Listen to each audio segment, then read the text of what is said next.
I don't care who dies. The law is the law. You are punished. You understand that price of respect? The position you are standing in was paid for with the blood off the soldier lying in that car. Captivated veteran funeral procession 6 men later state. Troopers ordered at citation torn up John's family. Never expected a simple funeral procession to turn into a battle for respect when a police officer ticketed the caravan, honoring a war hero. Anger and disbelief spread, but just 6 minutes later, state tore up the citation Revia Lenga. Powerful story about honor, stress, and justice. Want to know what happens next? Subscribe for more stories. Hit the like button. I feel moved by this scene and Listento. The entire incredible story on art. Maplewood was a small town where rhythm of life moved slowly, and Deverian knew each other's stories. On a Keeley autumn morning the streets were unusually quiet, as if the town itself was holding its breath. The sky was a blanket of gray clouds, heavy, with the promise of rain, and a gentle breeze accord, the scent of fallen leaves, and damp earth. Today was not an ordinary day. It was the day the town would say goodbye to John Miller, a beloved war veteran, whose life had touched many. John was a man of quiet strength, a figure who had weathered storms, both literal and fictive.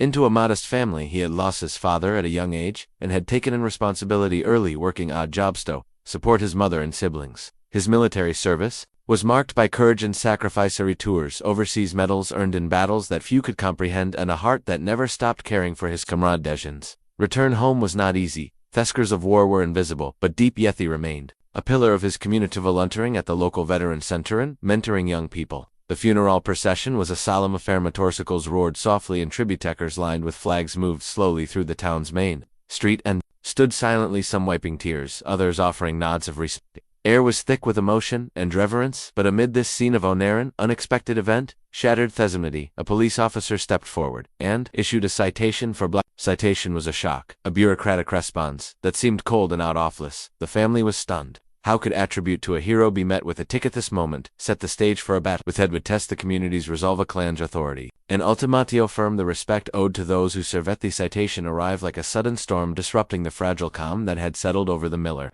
family. Mary Miller, John's widow, sat at the kitchen table, the crumpled ticket in her hand. Room was heavy with silence, broken only by the occasional sniffle from Haryanja's son Michael. Can't just let this go? Mary said, her voice trembling but resolute.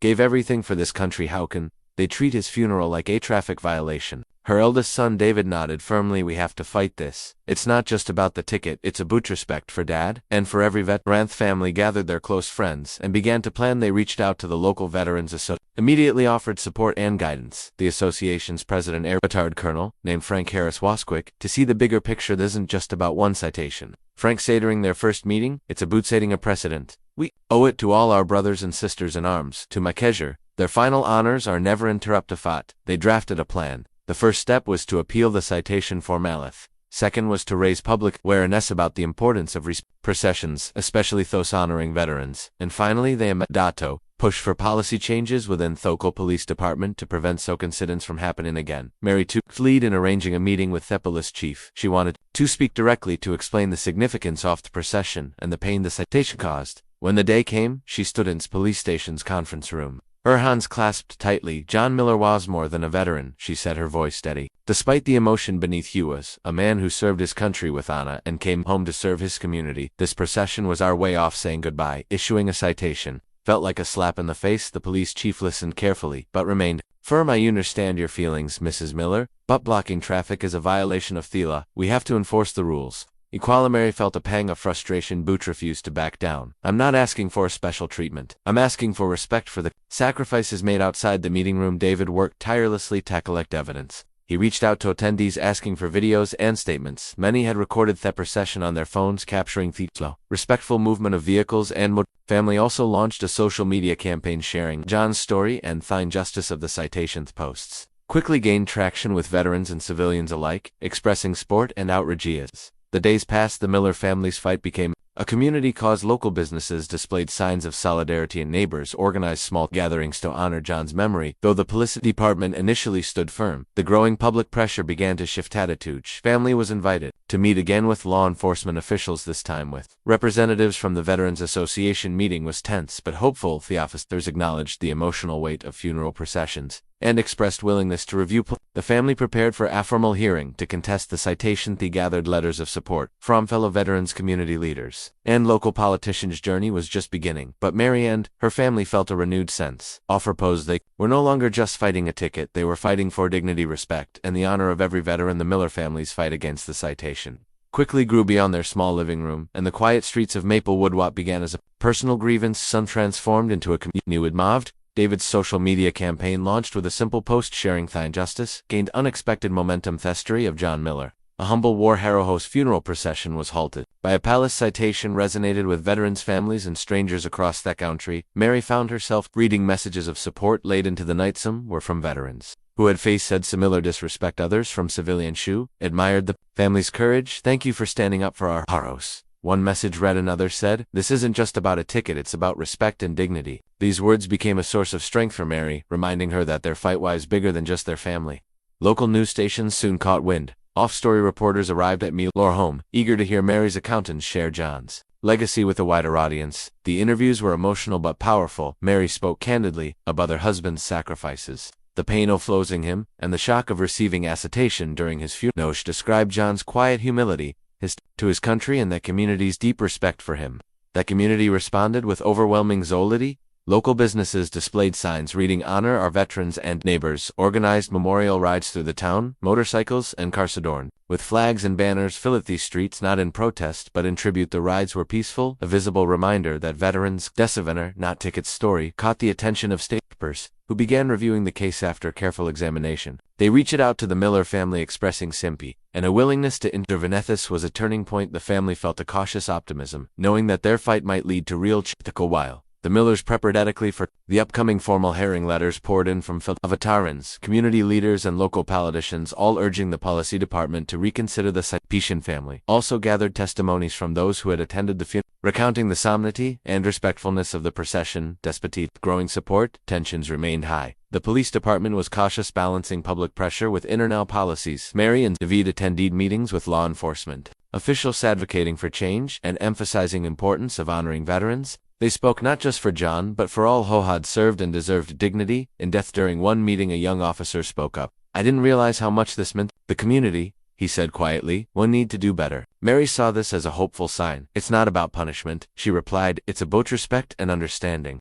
As the hearing date approached, the family organized community events to keep the momentum alive. They hosted a candlelight vigil where neighbors shared stories of John and other veterans. The vigil was a poignant reminder of the sacrifices made and the bonds that held community together. David continued to collect evidence, including a video from a bystander that showed Thepers moving carefully and without obstruction. Footage would later prove crucial in the hearing. The days leading up to the hearing were filled with anticipation and anxiety. Mary reflected on the journey so far from grief to advocacy, from silence to act, of voices demanding justice. Their fight had become a beacon of hope. For many an afternoon, Mary sat with her daughter Sarah in the quiet of their living room. Sarah, who had been skeptical at first, now understood the importance of their fight. "Mom," she said softly, "Dad would be proud of how strong you've been." Mary smiled through tears. "I hope so, Swithard. I hope this means something for him, and for all the veterans who deserve respect." The community stood united, ready to support the Millers as they faced the next chapter in their battle for respect. Story of a simple funeral procession had grown into a powerful movement. I think everyone that honor and dignity must never be overlooked. Days leading up to the hearing were filled with a mixture of hope and anxiety for the Miller family. They had to lead their community,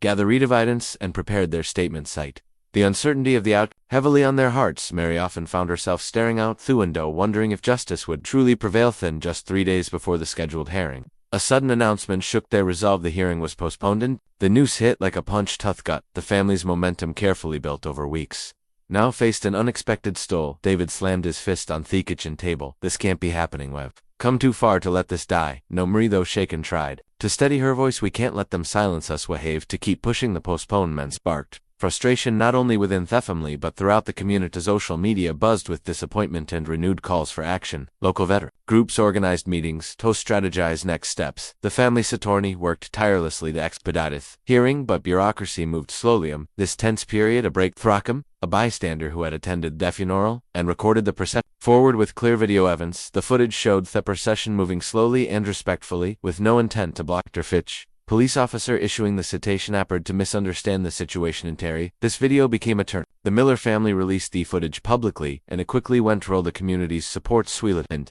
Pressure mounted on the policy department and local government state troopers who had been quietly reviewing the case publicly acknowledged the mistake. In a rare statement, they emphasized the importance of respecting funeral processions, especially those honoring veterans. They expressed regret over the citation and promised to intervene. Mary felt a surge of hope. This isn't just about Dad anymore, she told David. It's about every soldier who The family intensified their preparations for the rescheduled hearing. Worked closely with veterans organizations, legal experts, and community leaders to build a compelling case. Letters of support multiplied and testimonials poured in from those who had witnessed the procession. The community organized rallies and peaceful demonstrations showing solidarity and demanding accountability. Local newspaper ran a series of articles highlighting the broader issue of how veterans' funerals were treated. The growing support the family faced moments of doubt. Mary confided to a close friend, "Sometimes I wonder if this fight will ever end. But then, you think of Dad and I know we have to keep going." David too wrestled with frustration. "It feels like we're up a wall, but walls can be broken."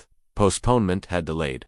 Justice Butit had also galvanized the community. What could have been a quiet tragedy had come a rallying cry for respect and change. One evening, Mary sat alone in the living room, the weight of the fight pressing down on her. She pulled out an old photo of John in uniform, his eyes calm but fierce. "We'll get through this, John," she whispered, "for you, for all of." As the new hearing date approached, Ed family and their supporters braced themselves. They knew the battle was far from over, but they were ready. The stage was set for a confrontation that would their resolve challenge authority and ultimately decide whether the sacrifices of veterans would be honored or ignored. The days leading up to their scheduled hearing were a whirlwind of activity, emotion, and preparation for the Miller family. The community support had grown into a powerful wave, but with it came immense pressure to succeed. Mary, David, and their supporters knew this moment could define not only their family's legacy, but also the respect offered to veterans. Every Mary spent countless hours rehearsing her statement, determined to convey the depth of her husband's sacrifice and the profound pain caused by the citation. She practiced in front of mirrors, her voice wavering at times but growing stronger with each repetition.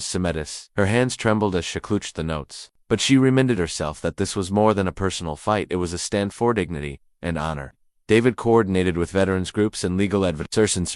Every detail was covered, reviewed the video footage, repeated clarity and impact. He also organized community members who planned to attend the hearing, hoping their presence would underscore the widespread support. The night before the hearing, the family gathered in their living room for a quiet moment of reflection. Mary held John's old military jacket, the fabric worn but heavy with memories. "Tomorrow," she said softly, "we fight for Dad, for all the veterans who deserve honor. This is our chance to make a difference." Her daughter Sarah nodded solemnly. "Dad will be so proud of you, Mom." The atmosphere was thick with anticipation and a touch of fear. None of them knew exactly what to expect. But they were united in purpose. The hearing room was packed. The next morning, veterans in uniform, community members, local leaders, and media filled every seat. The atmosphere was tense, but the full Mary's heart pounded as she took her place at the podium. The weight-off moment pressing down on her, the hearing began. With the presentation of evidence, David's video footage played on a large screen showing the procession moving respectfully with no intent. Tablet traffic, witnesses testified a booth. Solemnity of the event and the community's unwavering support each added layers of credibility and emotion, painting a vivid picture of a town united in respect.